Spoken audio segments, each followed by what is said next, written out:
It's more than just pushing paper. It's more than just staying on top of deadlines. Welcome back to the #1 real estate show, Transaction Care. I'm your host, Lillian Hernandez, your resident transaction care coordinator. And my job with this show is to make real estate easy and fun to comprehend while providing insider hacks and demystifying the business of real estate, all told from a transaction coordinator's perspective. So before we jump into today's episode about what does a transaction coordinator do, follow and subscribe if you haven't done so already. If you have, thank you. You are appreciated. And please share this content with any of your colleagues or anyone you think may benefit from this, whether they're just now entering real estate, are seasoned in real estate, or just are curious about real estate and business in general. So with that said, your time spent with me is truly appreciated. So let's get started. I'm going to start off by reading the definition of what a transaction coordinator is, and then I'm going to break down that definition into what we do. Definition via car.org. A transaction coordinator is a person who assists the agent or broker in the processing of the real estate file, gathering all information, paperwork, and following up on contractual items, putting together the final broker file of the real estate transaction. Lovely, right? But what does it all mean? Let me break this down, and I have my notes because even Oprah had cue cards. Let's go. Okay, so I want to start off with a person who assists the agent and broker in the processing of the real estate file. That is you, that is me, that is us, that is we. Period. We are the person. All information, paperwork, and following up with the contractual items. Now, this can pertain to listings, sales, or leases. So once you have the fully executed listing agreement or purchase agreement, then that's your cue to start the process of gathering information, paperwork, and following up on contractual items. But what information? Okay, so now that we've established that you and I are the person, we are the go-to, we are the person that coordinates the transaction. Now, what does gathering all information, paperwork, and following up on contractual items mean? What does that mean? So if it pertains to listings, sales, and or leases, that process begins as soon as you get a ratified contract, whether it's a ratified listing agreement, purchase contract, or signed lease, depending on what side of the transaction you're working in. That's your cue to start. So next up, paperwork. What is this paperwork you speak of, right? Paperwork is used to determine all of the information you just gathered. Disclosures, inspection reports, historical documents, invoices, receipts, any and all paperwork that pertains to the property being sold and or purchased or rented. So there are disclosures for all types of properties. So the more information you gather in the previous step, the better idea and understanding you will have moving forward with the type of paperwork you will need that is required, the type of inspections that are required. All of the information that you have gathered initially plays into the paperwork that you're going to be using moving forward to get this transaction closed. Make sure you gather all of that information up front because it'll make your job so much easier and faster to move along in the process. Depending on your role as a transaction coordinator, your job may also be to order or coordinate inspections that are required for the sale or the purchase of the home.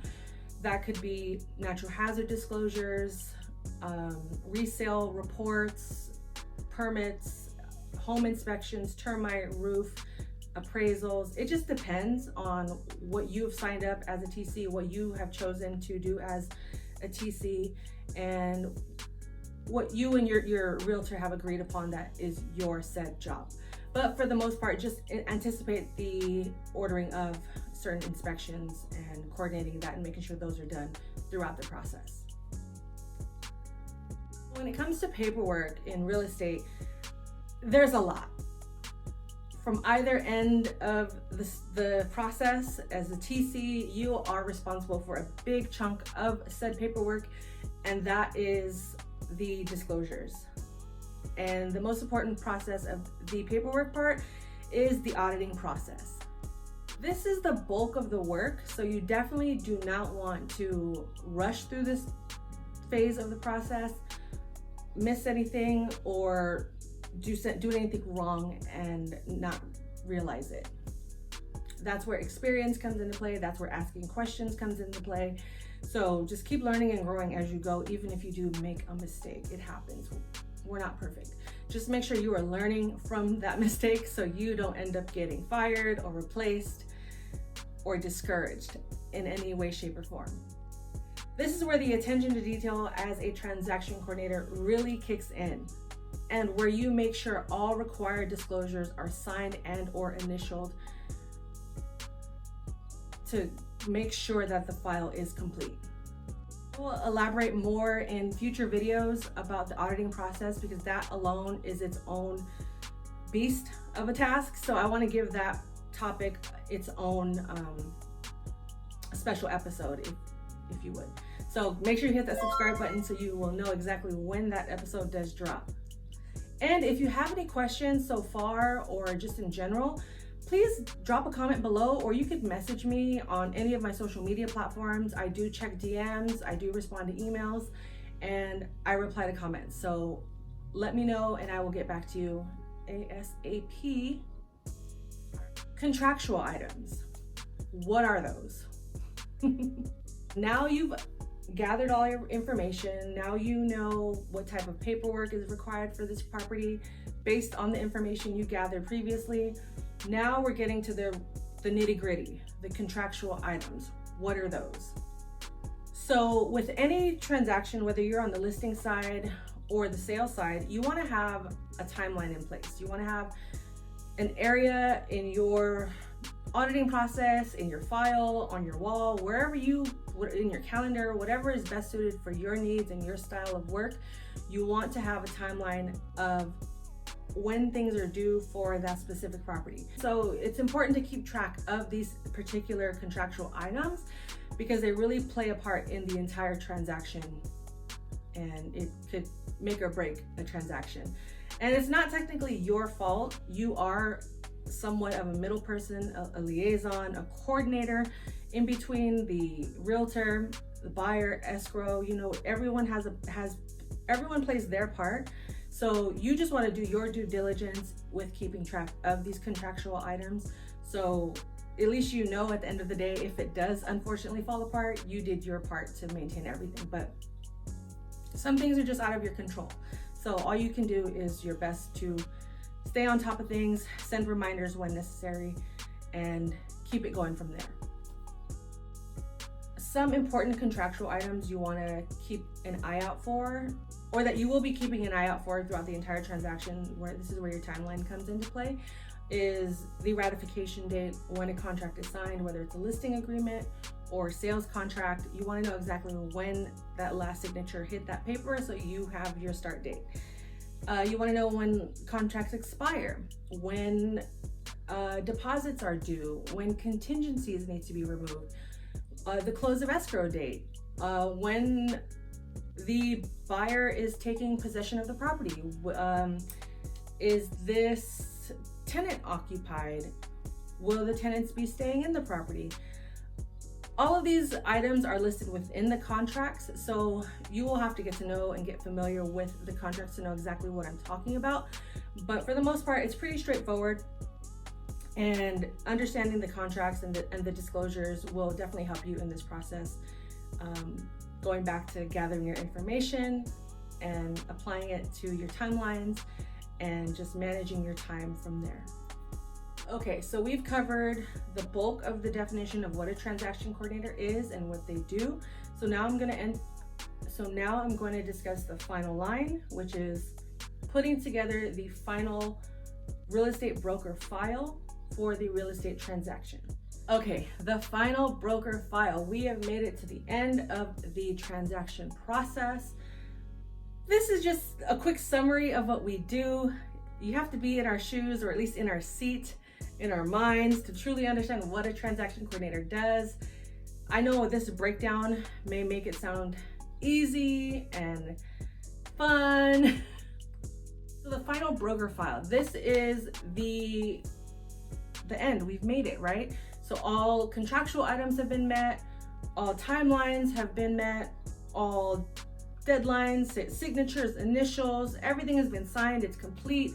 In a perfect world, we have every disclosure signed, we have every inspection signed, and we can submit the final file to the broker for approval and payment, because that's what it's all about, right? Yes, so the final broker file is when everything is complete on your end as a transaction coordinator. You've done your due diligence, you've done your part to make sure this file is complete and compliant. Then you can just let it off to the broker and have them pay everyone, and then you're good to go. And then you just rinse and repeat. So I hope this breakdown helped you understand what a transaction coordinator does. I would definitely be breaking this all down into even smaller bites, because it's more than just pushing paper. It's more than just staying on top of deadlines. If you're doing this for 1 or 2 transactions, yeah, that's great. You know, I don't want to use the word easy, but for lack of better words, I'm going to say that's easy, right? 1 or 2 transactions, especially if you're just getting started. You want to get your feet wet. You want to, you know, up your experience. That's great.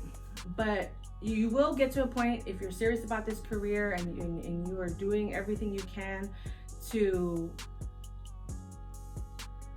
develop into being, you know, a great transaction coordinator, as well as entrepreneur, employee, whatever your choice is, you will shock yourself and be able to handle 50, 60, 100, 200. I've seen people handle 600 transactions. And like I said, I will get into how to do all of that later in later episodes.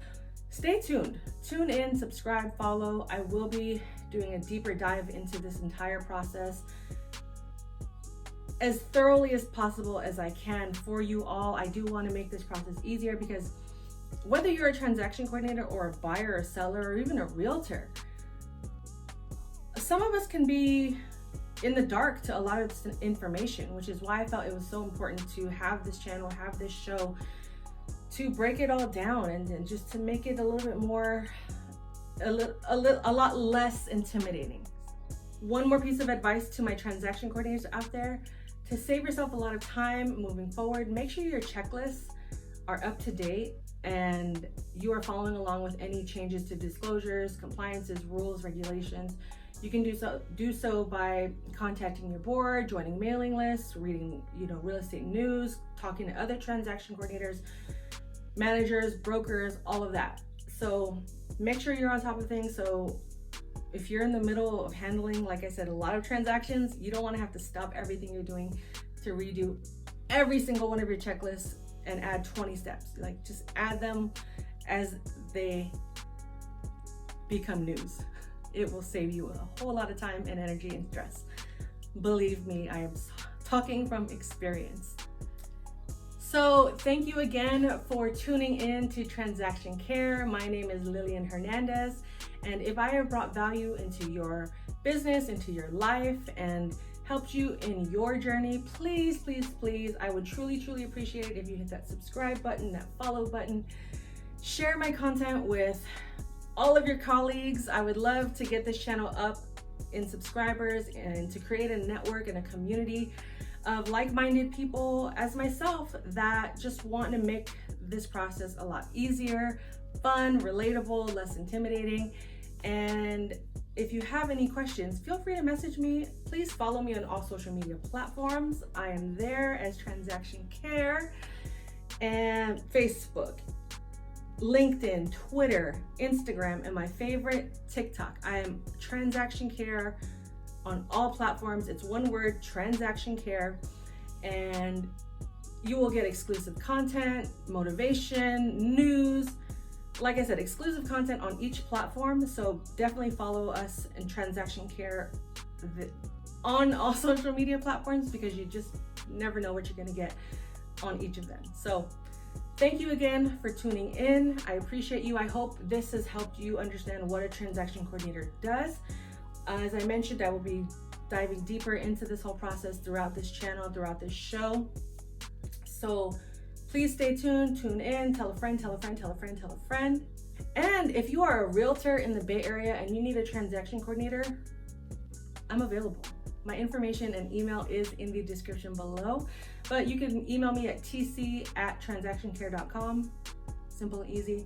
Put in the subject YouTube. That would help me filter through all of the many emails I am currently already receiving, which is not a problem for me because that is my job.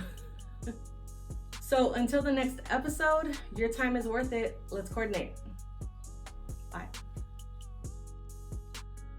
So full disclosure, I am located in California, the Bay Area to be exact. So much of my knowledge and experience does reflect being located here in California. So feel free to comment below or direct message me, DM me, email me if I have missed any steps or if your state or city's procedures run a little differently. But I just wanted to put it out there that I am from California. I am in the Bay Area. We do things a little differently out here. So feel free to comment, let me know. I could probably cover it in a separate video. So just an FYI.